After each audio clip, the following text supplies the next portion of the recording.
Hello, I am Xarkun. This is World of Warships Legends. Louis Violette on the screen. He's the commander I'm going to be using on the Tier 7 French destroyer Le Fantasque. Got Sergio Splendento as an inspiration. He increases the speed of the destroyer's turret traverse, and Rumble is the second inspiration. He increases gun range. Not sure how relevant that really is to this game. The guns on Le Fantasque with Rumble can reach out to 13.2 kilometers on this build. Pretty far. Not quite as far as they can reach out with the Tashkent on a similar build using Gurin and Rumble as an inspiration. Got him up to 13.8 now after the update, and I'm hoping to have a look at the Tashkent very soon.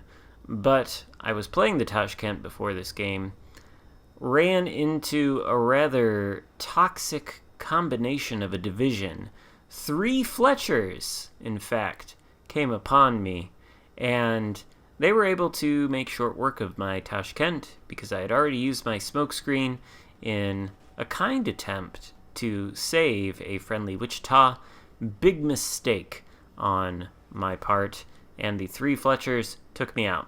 So I thought, you know what, let's hop into Le Fantasque, see what happens, and I got a banger of a game out of it. By the end of it, we end up with 3,700 base XP. Fantastic amount. But the opening of this game, at least the first maybe third of it, rather slow. The last few minutes, though, just epic. Sort of, can I say balls to the wall action? I think I can say that. That's what's going to happen, though. We're launching some torpedoes into this gap, though. We predict that an enemy destroyer might be there.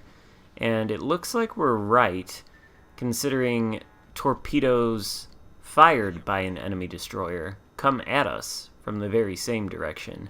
Now, it looks like we might take that last torp there, but no. Le Fantasque's speed saves us there. Tashkent's speed probably would have saved us too if we were in that boat, but we're not.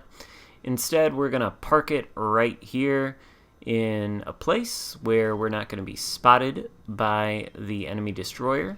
Should he choose to sail into this gap and be spotted by us, we've got the reload booster at our disposal. The number of torpedoes launched by that destroyer suggests to me that it is a Udachi. And in fact, there is a Udachi over here. The Udachi is going to end up number 1 on the enemy leaderboard, and we're actually going to end up with the same amount of kills. It's going to come down to a contest between the 2 of us at the very end. Who will win? I suppose probably by my telling you how much base XP I got. I kind of spoiled that. But, you know, it'll be good when we get there. More Udachi torpedoes coming in. The Udachi is out spotting me, although we dropped spot now, so he must have sailed out of range. Hopefully these torpedoes don't cause too many problems for the 2 friendly battleships I have with me. But now I figure the cap is taken. Let's start unleashing a little bit of French HE on this Roma out here. We're standing still. We're going to see if this Roma wants to take the bait.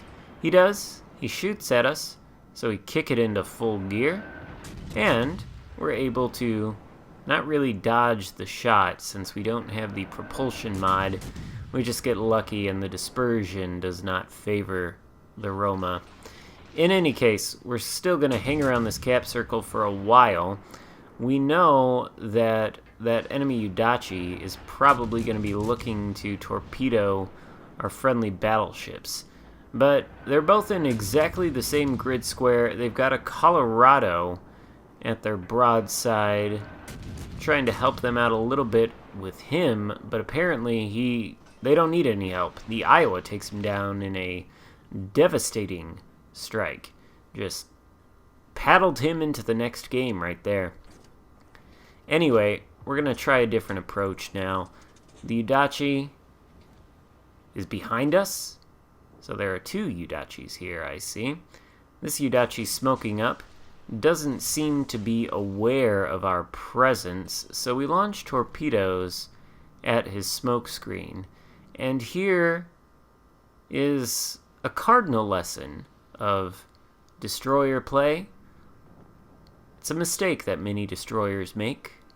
One that the Fantasque is actually incapable of making, since it doesn't have a smoke screen. And smoke screens, of course, are torpedo magnets. So the Yudachi dies to one of our torpedoes for our first kill of the game and a devastating strike. And there's the second Yudachi that I knew was there. He is wreaking havoc on my 2 friendly battleships here. In fact, he has killed one of them. Now, we last spotted him on that side of the island, so we're going to turn around here.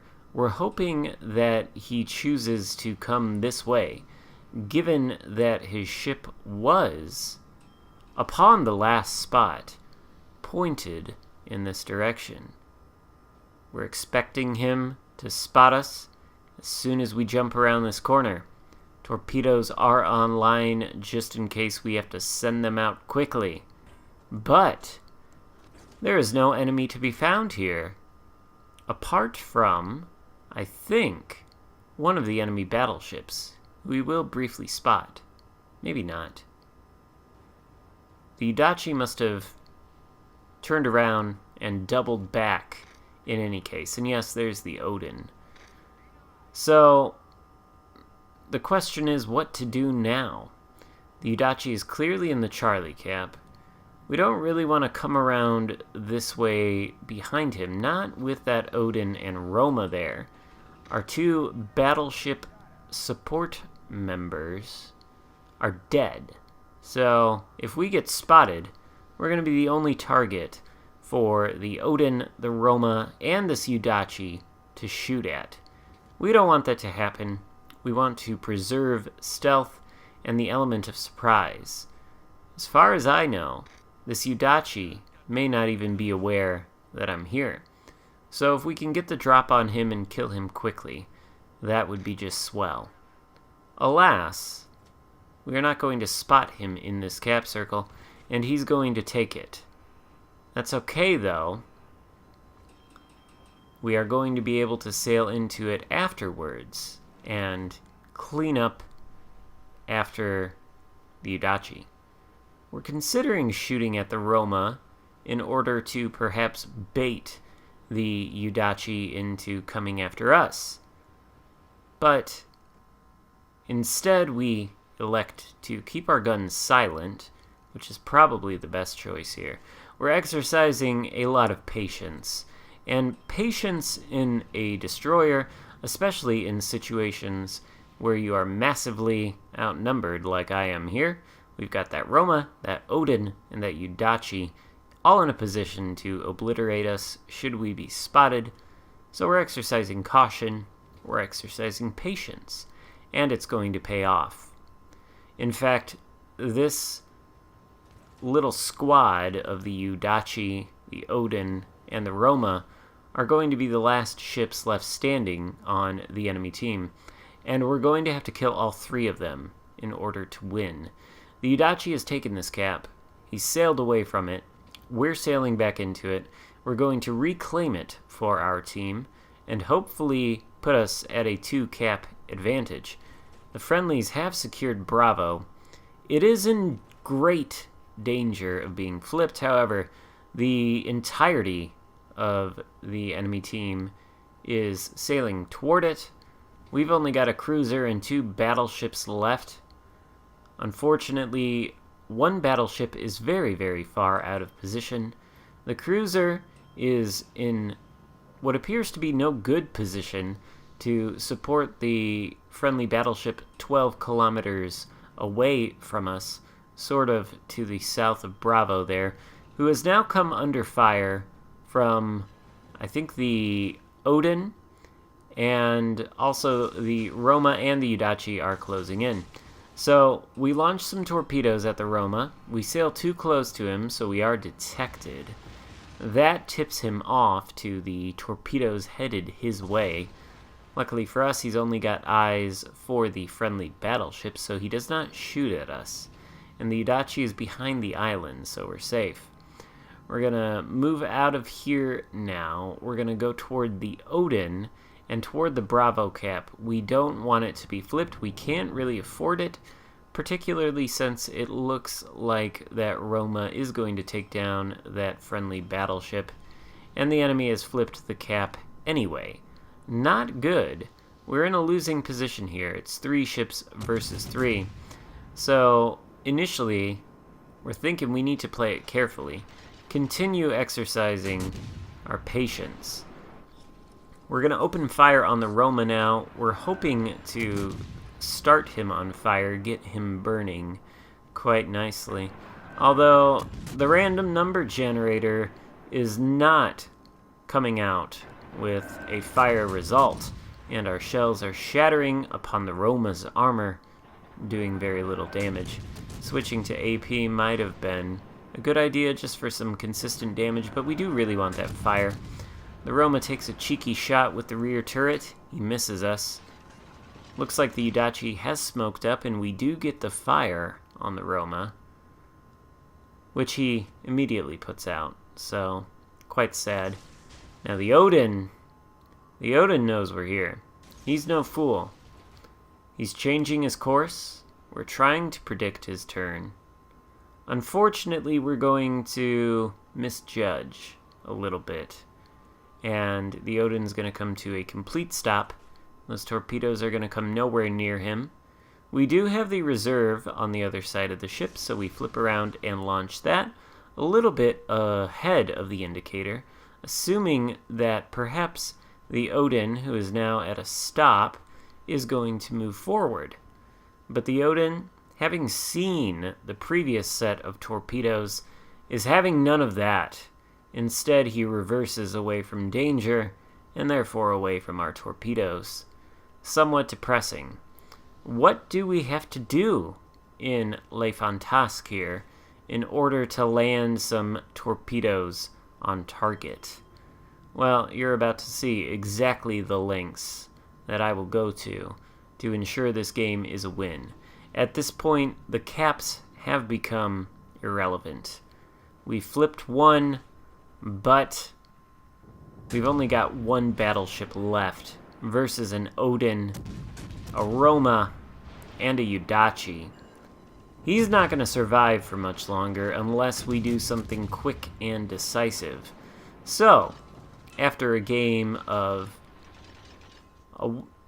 exercising patience, now it's time to go balls to the wall.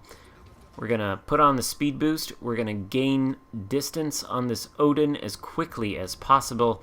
We're going to put ourselves into a position where he can't possibly outmaneuver our torpedoes. So we launch them at him. We've still got the reload booster for the main battery guns equipped. That should come in handy if we can get a little closer to that Udachi, who we are firing at because we don't need to shoot at the Odin. He is dead. Or maybe he's not. We only catch him with 2 torpedoes. He does manage to turn and dodge a few others. We're considering launching the other set of torpedoes off the starboard side of the ship at him, but if I can get these guns to hit his superstructure, they should do consistent damage, and we should be able to finish him off without the torps. And looks like he might still be flooding. In fact, I think the flooding finishes him off. We've got bigger problems to worry about, though. The Roma is right in front of us. No disengaging now. We're just going to have to hope that he doesn't hit us in a particularly devastating way. We're shooting at him. The torpedoes miss, but the torpedoes on the port side of the ship are nearly ready to go. The Roma can do nothing to us now. He has hit us a couple times. Thankfully, since we preserved our hit points at the beginning of the game by exercising extreme caution, we're in a great position to trade with this Roma. And of course, he comes up short. There he goes for a devastating strike, and we are awarded the high caliber medal. Now we don't actually have to do anything in order to win. We have the points advantage. It's only me versus this Yudachi. There's only a few seconds left to go before this match ends. The Yudachi is shooting at me, well aware that he has to kill me in order to win. I could let my guns go silent and disengage, but with this reload booster, I am able to very comfortably outgun this Yudachi. He is doing a fair amount of damage to me because his guns do hit hard, but mine reload a lot faster, and so the trade works out in my favor. The Yudachi goes down, and the game ends in what I hope was rather spectacular fashion. We end up with how much damage here? 126,3,700 base XP. Hope you enjoyed it. If so, give it a thumbs up and consider subscribing if you haven't already done that. Thank you so much for watching. I will see you next time. Goodbye.